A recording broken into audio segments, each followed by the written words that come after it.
কেমন আছো? আশা করি অনেক ভালো আছো আর আমি অনেক ভালো আছি। আর আজকে আমরা 3 বন্ধু বাড়িয়েছি ক্যানিংয়ে যাওয়ার উদ্দেশ্যে। চল গাইজ, এখন আমরা আছি মৌখালি আর দেখতে পাচ্ছ ঈদের পরের দিনকেও কতটা ভিড়। তো গাইজ এখন বাজে 5:30 আর জাস্ট ভিউটা দেখো। তো আমার তো সেই লাগছিল, আর তোমাদের কেমন লাগছিল অবশ্যই কমেন্ট করবে।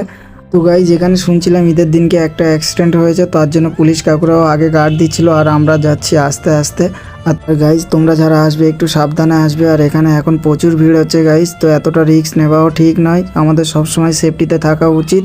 তো আমরা সেই ভেবে একটু আস্তে আস্তে যাচ্ছিলাম। তো ভাই ক্যানিং মানে আমাদের কাছে গর্ব। আর দেখতে পাচ্ছ এই ল্যাম্পপোস্টগুলো লাগিয়েছে, আরও সৌন্দর্য বেড়ে গেছে। আর এই ল্যাম্পপোস্টগুলো সন্ধ্যের পরে চালু হয় গাইজ, তো খুবই সুন্দর লাগে। আর দেখতে পাচ্ছ রাস্তাটাও সেই লেভেলের হয়ে গেছে।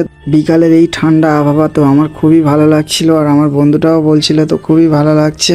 আর দেখতে পাচ্ছ এই ব্রিজের ওপরে আমরা এখন চলে এসেছি, আর অনেকই ভিড় আছে সন্ধেবেলা। এটা ঈদের পরের দিনকে। আর তোমরা কে কে এসছো অবশ্যই কমেন্ট করবে। আর এই ভাইটা দেখতে পাচ্ছ হাত দেখাচ্ছে, তো আমার খুবই ভালো লাগছিল। তো তোমরা এইভাবে সাপোর্ট করো গাইজ, ভিডিও বানাতে ভালো লাগবে। দেখতে দেখতে লর্ড ক্যানিংয়ে চলে এসেছি, আর সন্ধ্যাবেলার জাস্ট ভিড়টা দেখো গাইজ, অনেকই বসে আছে অনেকই। আর এখান থেকে তো গাইজ সেই লেভেলের লাগছে, সেই লেভেলের। তো তোমাদের কার কার কেমন লাগছে কমেন্ট করবে।